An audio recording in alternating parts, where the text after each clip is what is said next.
It's much easier to say to somebody, here's what you believe and here's why you're right, than to say, here's what you believe and here's why you're wrong. And persuasion is usually only something you try and do because you think they are wrong about something, even if it's a fairly trivial thing. But starting by saying this instinct you have that X is true is a good one, but it only follows from this other thing, but because I now know what you believe, where I agree with you, I can then start there and work back to the thing that must therefore also be true. And so the better we understand that story or those cultural waters we're swimming in, the more likely we are to find connection points. Welcome to the Habit Podcast, conversations with writers about writing. I'm Jonathan Rogers, your host.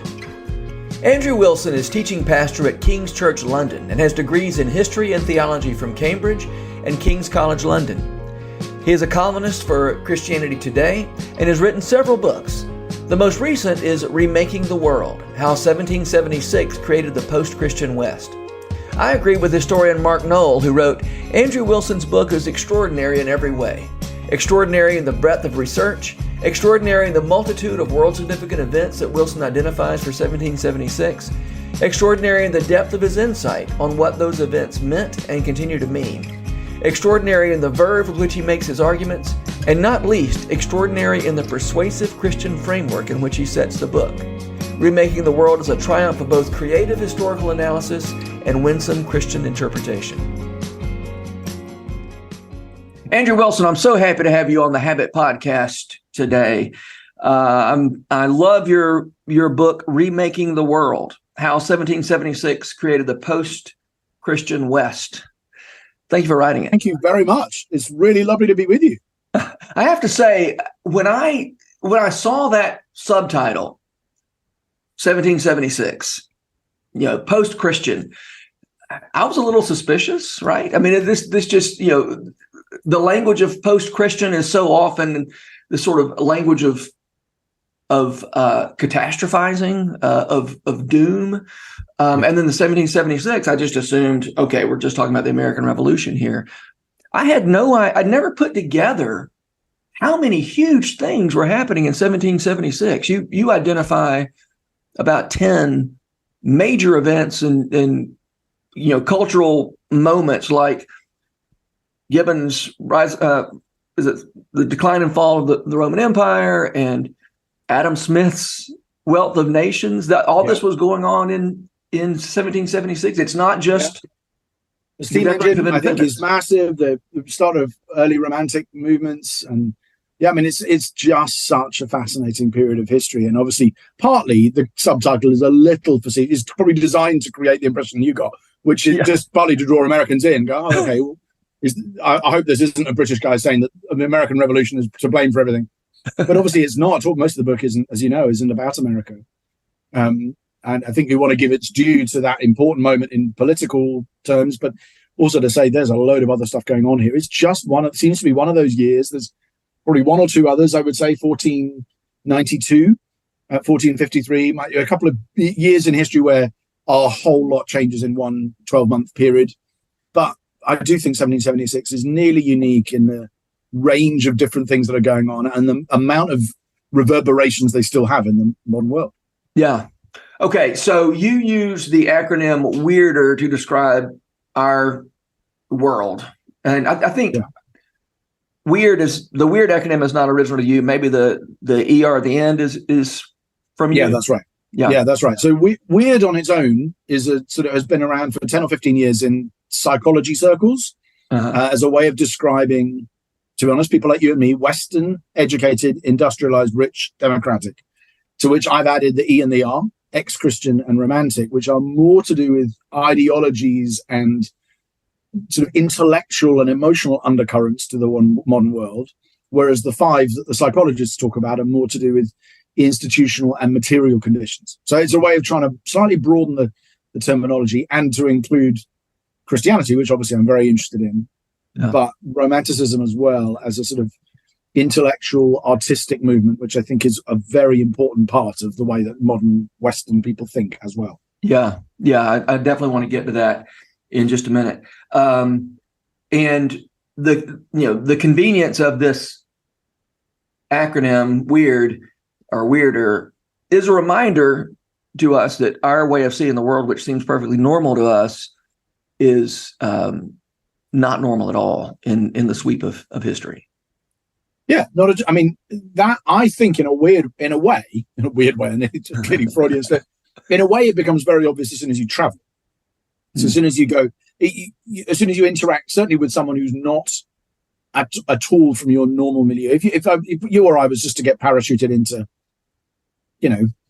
some large city in China that you and I might struggle to spell if we heard its name, Zhengzhou or something, you just get plonked there, try and find your way, and you'd realize this is not just an issue of language. There's just so many assumptions about the world that are not shared here. Some of them are. Some of the technology is actually almost identical, but the values are very different, and the way people think about the home and the self and marriage and work and parenting and almost everything that matters, certainly God, they all matter. And actually, to a limited degree, obviously I'm European, so it's much easier to travel to lots of very different countries from where I live than probably from where you and most of your listeners do. But you're just continually interacting with people who don't share quite basic assumptions. But I think in this book, I'm trying to stand back from that and almost challenge at a deeper level, even the fact that I have some slightly silly ones, but even the fact that there's a flush toilet within 30 seconds of where you're sitting right now is an extremely unusual development. And that makes a big difference to the way you see the world. Interestingly, the kind of toilet you have in your home was invented in 1775. But there's many, many things like that. There are so many very quite basic things that you hold that you think, I didn't even realize most people didn't think about that or think that way until you interact with someone who's very different, or someone, of course, who's dead, which is much of what you do when you write about the past. Yeah. And then think this is a very small, even today, as a small section of the global population, let alone across history. So I found that fascinating too as I was looking into it. What are a couple of things that you have in mind when you think that we have don't even think about it being so unusual or Well, I think so. So a few good examples. I think the way that we think about the self and the way that we think about the individual. I think it would almost be impossible for people today to conceive of how you wouldn't think that an individual's destiny and agenda for their own life was immeasurably more important than what their community expected of them. Yeah. But that is very unusual. And still, a lot of people in the world today find Western individualism very hard to understand. And the self-centeredness, by which I don't just mean selfish in a childish way, but I mean the idea that our world is just constructed around the self is a very odd belief to many, many people. And you wouldn't have to travel very far from where I live. I'll be seeing friends in a couple of weeks from, Palestine or Armenia or Turkey or whatever, but who they kind of know it because they're smart people who understand a bit Western, but they do find it odd. The idea of community obligations being almost irrelevant. The plot of Romeo and Juliet, your family thinks you should marry this person, but you really in your heart want to marry that person. So you knock yourself out, girlfriend. That kind of narrative, which is so central to Western people, it just seems very like they wouldn't see the Capulets as the bad guys in that story. And there's so many examples like that. It isn't how people think about the world. Their stories don't work that way. Their playlists don't work that way. Yeah. And so that would be a very basic one that people almost find it hard to imagine. What, the arguments that we had 100 years ago about voting weren't, about do women vote or whatever, were not really arguments about are men better than women. And by and large, they were actually often votes about should families come together and agree what they believe. A lot of the arguments were anyway. Or does every individual have a right to vote? And is that going to split the family? Nowadays, no one would. We just don't. None of us do. You don't. I don't know. We just can't fathom that way of thinking that a family would go, this is our position and the husband's going to vote. Like, it just feels really weird to us. But that is how a lot of people thought, even 100 years ago in our country, let alone in many parts of the world. So that's just one very ordinary one. Well, as you were talking, I remembered an example you gave from the book that I found so interesting, and that was the soccer player or the football player, the person who kicks the round ball. You might say who hits the ball with their foot. That's right. Why we call it. Rather than the 90 players who seem to barely touch the ball and run around shoving it. The footballer who got kicked out of a game because his opponent had said something about his sister, and so he headbutted him or did something he out of the game. Yeah, Zinedine Zidane, he was the best player in the world, and he got sent off during the World Cup final because he headbutted someone who offended his sister. And Western people watch that and go, "You loon! Well, surely a bit of self-discipline would realise that it was more important to win the national tournament than it was, and it's probably the biggest, most prestigious prize in world sport, the World Cup football final. Yeah, and you get sent off because someone said, you just suck it up. And of course, much of the world is watching that same incident, going, of course you defend the honor of your sister. Doesn't matter where it is. That matters far more than. And it's just one of those things where Western people's take on it is so different from much of the world. And then we almost find it baffling that other people don't see it the same way. It's really interesting. Yeah, this may not be a good use of our limited time, but I still want to know, since I've got you, in sort of an offhand comment, as you were listing all the things that were affected by our weirder view of the world, and there were the obvious things like sexuality and identity, but you sort of offhand just mentioned and sport, and then you didn't really. I mean, this example here, somewhat. I mean, it applies. What did you have other things in mind about the way our weird? Yeah, I mean, I think you could start with. So bear in mind, I'm now generalizing about the Western world. Your nation is a complete outlier here because obviously you don't play the same. You play your own sports, and with the exception of basketball, nearly everyone else in the world doesn't play the sports that you do, or it's a very, very minority interest in most nations. But the sports that most nations play, and including your own, of course, which are then Western, the fact that people in the South Sea Islands are playing British sports rather than British people are playing what South Sea Islanders were playing in the 80s. We have actually picked up one of them, which is surfing. Yeah. Which of course they invented. But the fact that we have, my island effectively has exported most of the sports that people in the world play, and even of course, what we would call American football is itself is still connected organically to the codification of football in the 19th century. And so some of it is just what the sports are. Okay. Some of it is the code of those sports and the way that sport functions as is not an original thought to me, but a sublimating of male violence, really, that it's a way of trying to build an honor code without having to get everybody killed. Partly the way that the commercialization and expansion of sport and the class dynamic, what began in my country anyway, sort of, often was a very sort of Christian and working class movement as a way of getting people to spend their time in productive ways so they don't drink too much or whatever it might be, but has gradually become commercialized, is a window through which you can tell the story of the modern West and how economics drowns out Christianity in the end. Or that. So there's so many ways in which you can see sport as just it's a very accessible window through which we can see lots of other larger social trends. And I'm by no means an expert on it, but I do think it's a very interesting one, even, for a British person looking at the way American sport works and seeing the way that what looks to us like, apart from the fact that we don't understand how the games work, and no doubt that's mutual, you don't probably understand cricket either, but it looks very exploitative to us to have these enormously cash generative college football programs, which people aren't paid to play, and it's very dangerous. So, but even those things give a window into the way what culture values and how culture has basically money has swallowed nearly all other values. And it's just quite a good parable of modern industrial Western technology and economic growth. So those are some of the things I was thinking of. Yeah. I was in Dublin last summer, and we were there on successive Sundays through a strange. I'll spare you the details, but anyway, the first Sunday we were there, they were playing the championship for Gaelic football, and the second Sunday they were playing the championship for hurling. And they had a stadium set aside for, you couldn't play any British, any sports that came from England. They played, regular football, but they didn't play in that stadium because that was for their Irish sports. Yes. Yeah, and there's a long history of Anglo-Irish relations, which should give you, I'm sure you found out plenty of context as to why that's true. Yeah.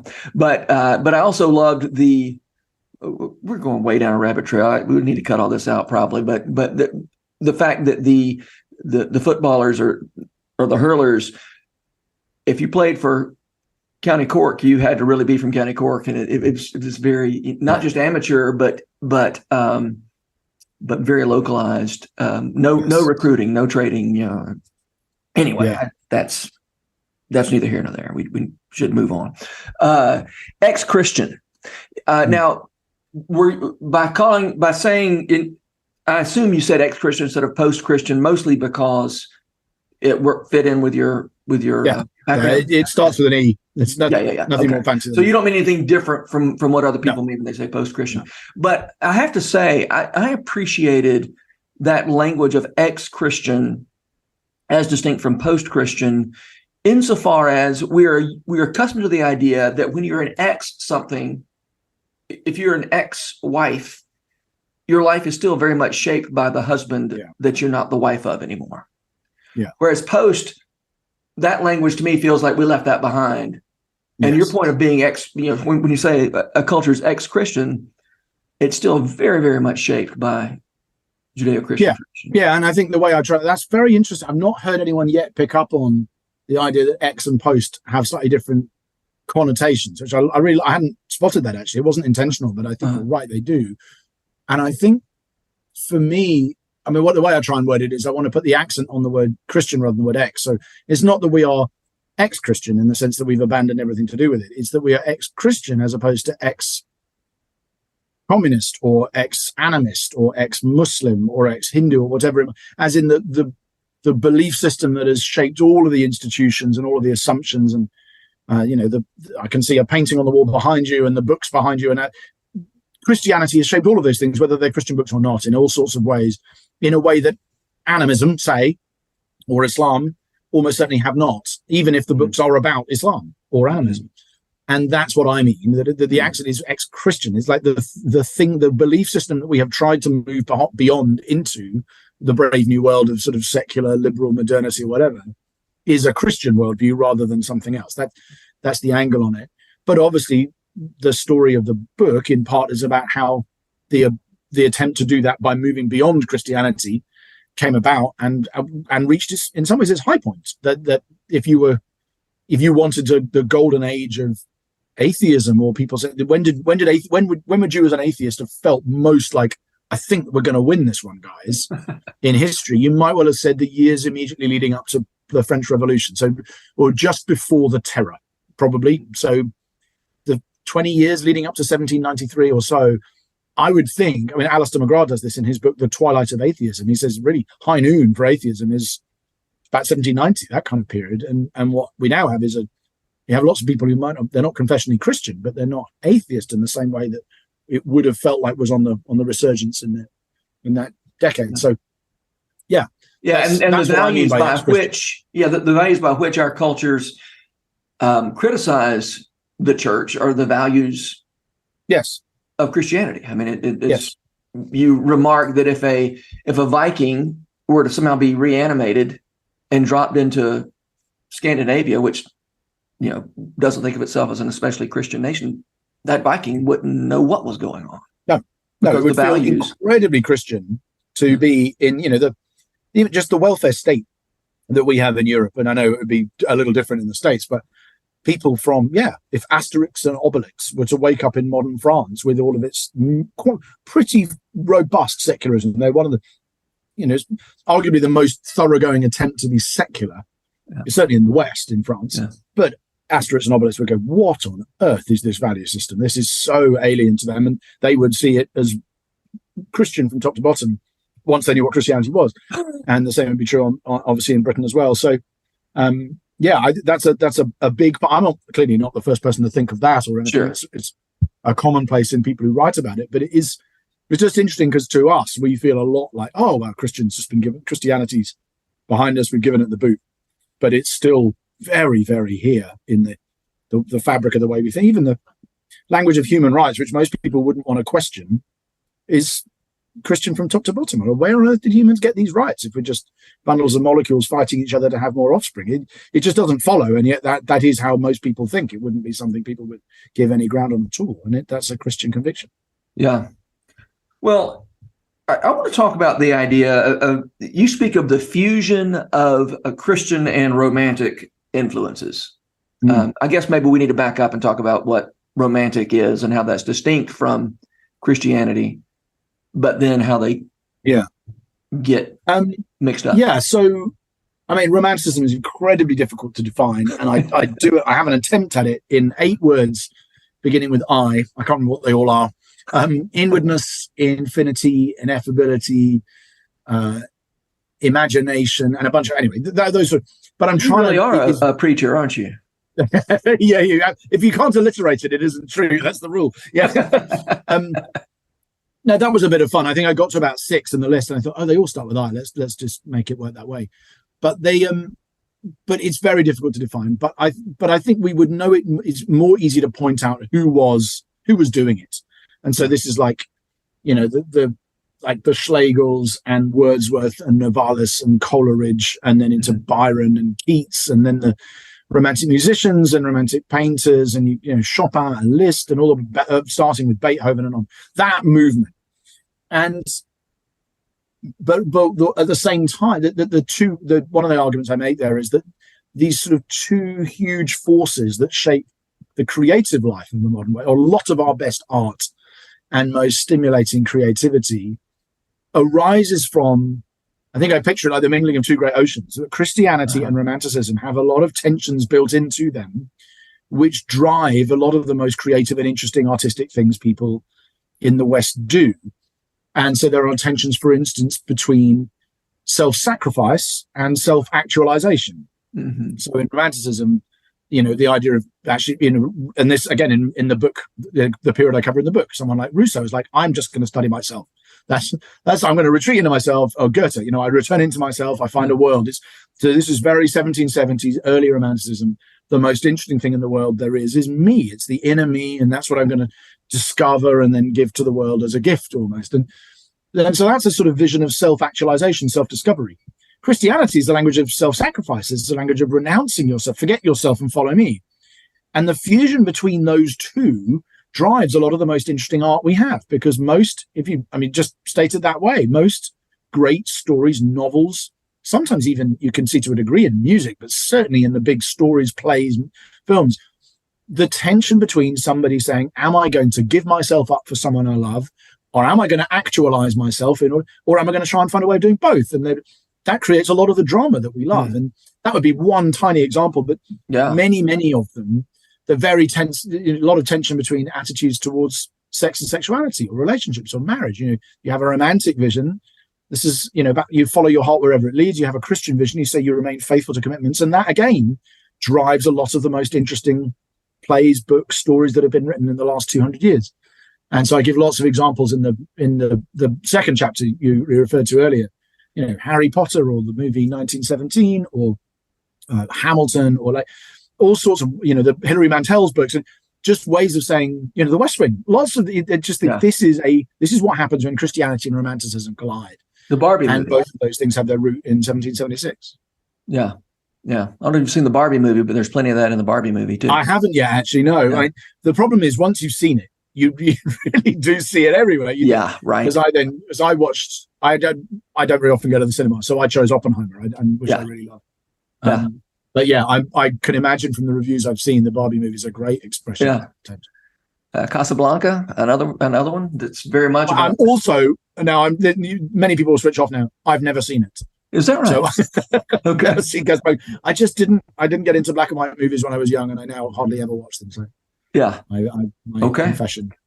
All right. You've already started down the road of identity, and this is a podcast for sort of the target audience. The center of the target is people who are interested in the creative process, creative work, and you're sort of scratching that itch already. So can we talk a little bit about identity? The weirder sense of identity that we take as kind of normal. For people who do creative work, identity is all mixed up with the work, and the floor is open. I don't know what you're right. you wrote this book, and you know what it's like to have some of your identity wrapped up in that work. What kind of insights do these ideas give us? So this is a slightly annoying someone who's just written a lot about something thing to say. But I think one of the things you have to do is you have to just ask. You have to ask quite big questions about even what you mean when you're talking about identity, and actually how most people in history, even that, have not talked that way. I remember hearing it's unfair because he's a good friend of mine, but he won't listen to this podcast, so it doesn't matter. And him saying something like, he was on a pastor's training course I run, and he said, the New Testament is all about identity. I said, the New Testament never mentions identity. It's just not a category people used in the ancient world. That is just fascinating how people would think it was, because they would say, I am in Christ or something like that. And they'd say, there you go. It's identity language. You think, no, you imported that. So I think sometimes what I think people mean when they say finding your identity in your work or your creative work, I assume what they mean, or what I mean if I was to say that, would be I am at risk of getting my validation, my affirmation, and my sense that my life is meaningful from my creative work. That's what I would assume someone meant, but it may not be quite even what you mean. I don't know. But is that a fair? That's fair. Yeah. So I think if I would start there actually, and then say, what do we mean? Because sometimes I was in a discussion about identity just last night in my church, and someone said that even saying I am X isn't to make a statement of identity. I think that's not how I use language at all. I am a homeowner, or I am white, or I just don't see those things as being, they're true, but they're trivially true to me. Mm-hmm. Whereas I think identity implies something very, very deep and part of you, and particularly artistic folk rightly see that as a very important thing they've been given to steward. But if you start to see your creativity as your identity in a sort of theological sense, like the most important truth about me is that I'm a writer or something, I think that's just fundamentally not a Christian way of thinking. Sure. Because the most important thing about you is that you're united with Christ and in him. So that I'd start there. But I think if what people mean, and I assume it is I am at risk of feeling too much validation from creative work, I totally relate to that and am concerned by it. And the bigger the project is, the longer it takes, and the more nervous you are about whether or not people will like it, the more that becomes true. And I think it is a battle of which I'm probably to some degree even waging at the moment, because I'm in this particular period now. A lot of this time was lockdown. It was me and my computer and books, and going home and telling my wife and her going, okay, that sounds interesting, but why again are we talking about voyages in the South Seas or industrial, how they made a steam engine? And I'm thinking, I've just got to trust that someone's going to find this interesting in 3 years' time. Well, we've now reached 3 years' time, and the validation either comes now or it doesn't. Yeah. And so I'm very aware of that tension and can thoroughly relate to it. And I think there is a continual battle, as there is with any work, to not derive your sense of value from what you've achieved, but from who you are in Christ and for what Christ has done for you. But I think creatives find that particularly difficult, because, and I don't really identify as a creator. I write, but I don't think that's the main thing about me. But I find it particularly difficult because so much of the process is very nebulous, and the only thing you have to show for it is a creation. Yeah. You can't say, oh, well, on the way to doing this, I fed this many people, I generated this amount of heat. Your activity, or I even just created widgets.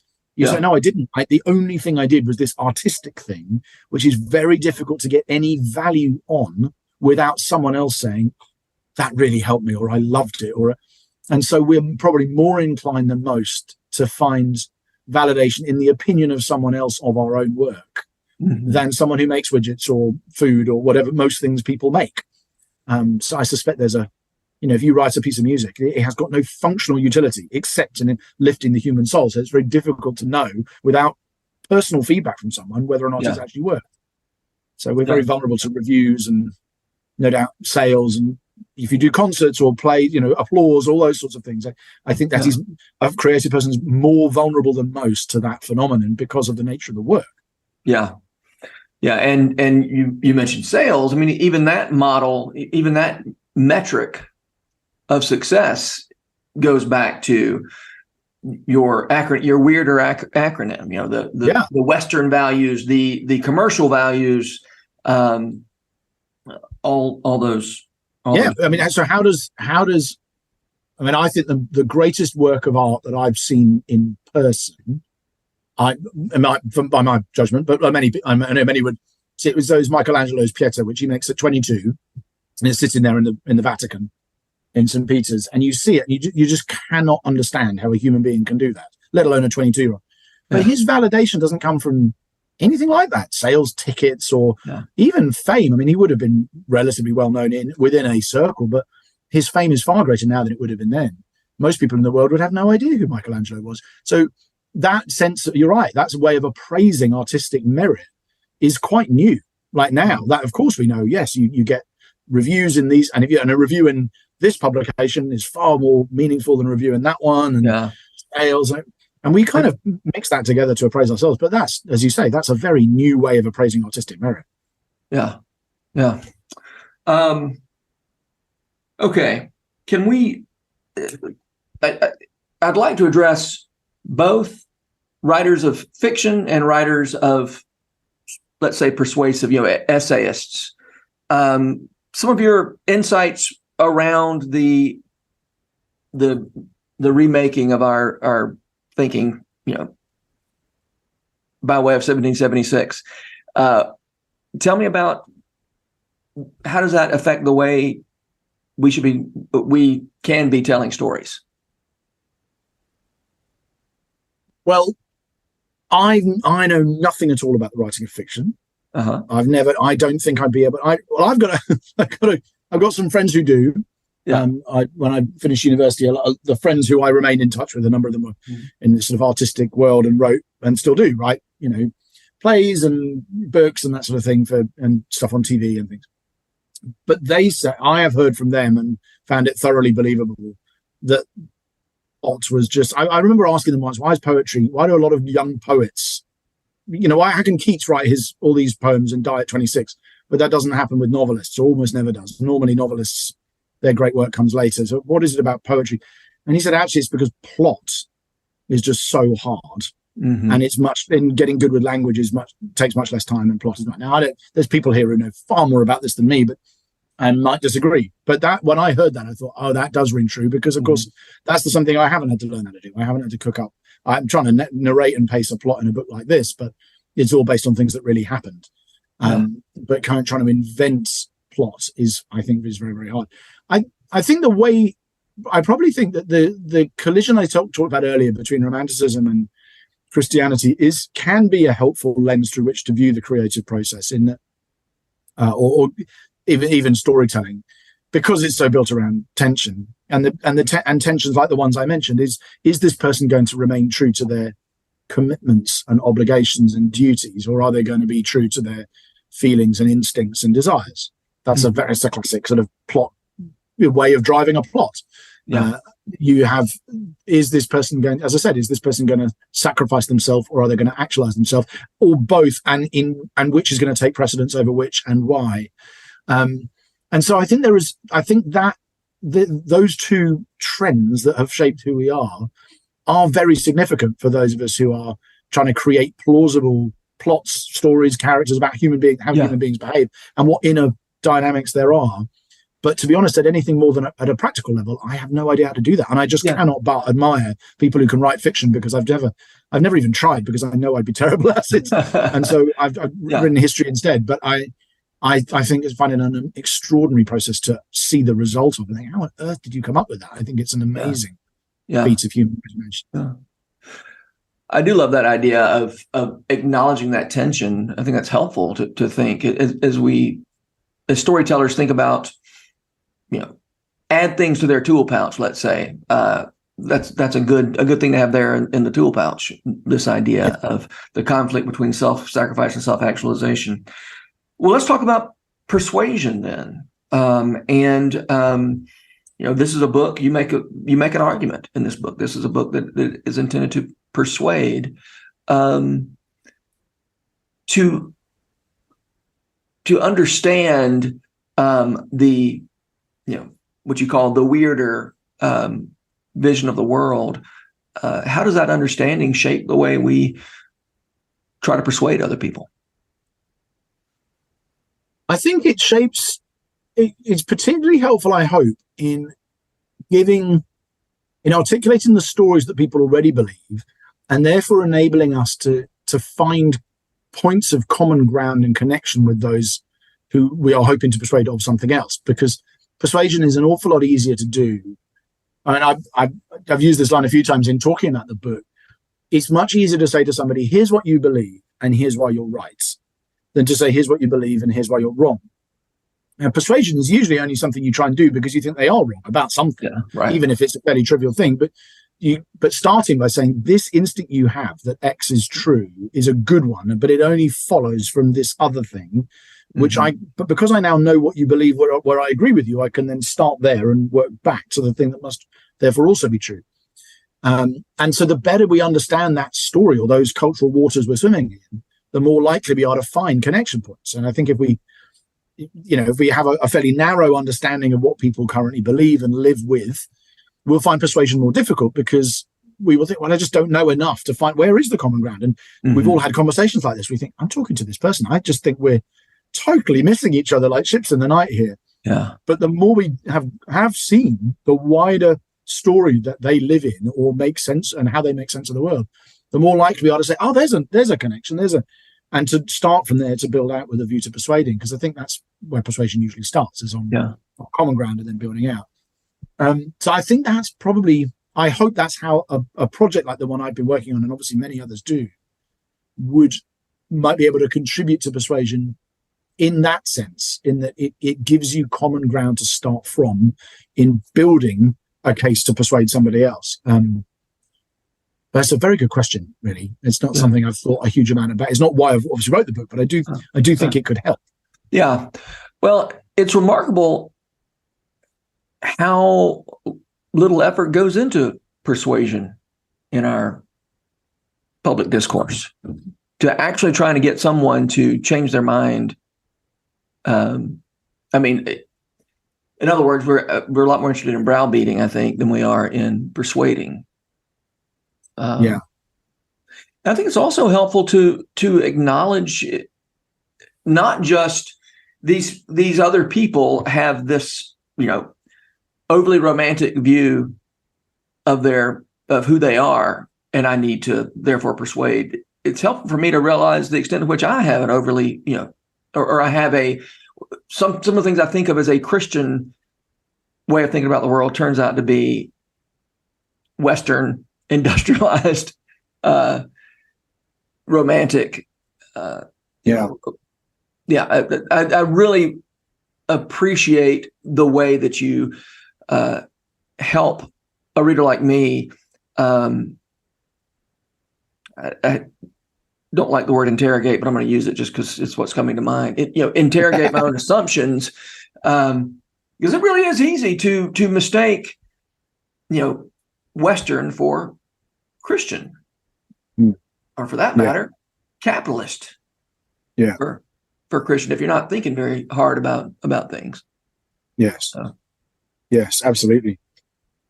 Okay, I'm going to ask you a question that's just right out of the blue, and you can just tell me to forget it if you need to. Artificial intelligence, how does artificial intelligence fit into the schema that you have laid out here? Well, obviously it doesn't, because in the sense that it was a development that's emerged obviously some way later. I don't think anyone was anywhere near there in the 1770s. I think in another way, it's obviously impossible to conceive of without several of those developments being what they are, particularly enrichment and industrialization, but probably also romanticism as well, in a way, in that I think I've come across the term excarnation in a number of writers, and I can't remember who started it. But the idea that sort of removing flesh, and minimizing the extent to which the individual needs to be embodied, is not only an industrial technological development, but it's also a philosophical and almost quasi-religious one, really, which is that we begin to say what really, again, if I were to go back, if I had to find someone in the 1770s who was writing that you think there's something AI-ish about this, I might go to someone like Rousseau, because he's saying, actually, I will retreat. I will spend some time with my own thoughts, thinking about me, and actually the me that I am out there in public, in the world, in the way others perceive me, is not really that important. And even, of course, there's some things like agnostic about that kind of, we're not, the embodiment of me is not the primary issue. It's really what's in the soul that matters. But actually, that's part of a broader philosophical shift in the West to sort of separate what John 1 would call word and flesh, isn't it? It's like, the word becomes flesh, but we're going, no, we're going to keep those two separate. What matters is the mind, the thought, the intelligence, the logos, rather than the sarx, the biological, physical, animated skin and bones reality. And so I think, although clearly AI is you would think the story of industrialization or enrichment are the two that most feed into it. I actually think Romanticism does as well, because the idea that people would think there was such a thing as intelligence that didn't have a body has got strangely sort of romantic-y and obviously in some ways Gnostic roots. The greatest brain we could get would be one that wasn't constrained by having to keep a body alive. Which is, of course, what computers initially and then now AI are. So I think there's probably several threads you could pull on there. That's not something I've thought about in the book at all, of course, but it's just interesting to mull. Yeah. All right. Well, maybe we'll wrap up there because I was not planning on keeping you even this long. But thank you, Andrew, for being here. It's great to talk. Thank you so much for your time and the fascinating questions. Yeah. Well, thanks for this book. I hope a lot of people read it. Thank you. This podcast is brought to you by The Rabbit Room, where art nourishes community and community nourishes art. And all our podcasts are made possible by the generous support of our members. To learn more about us, visit rabbitroom.com. And to become a member, rabbitroom.com/donate.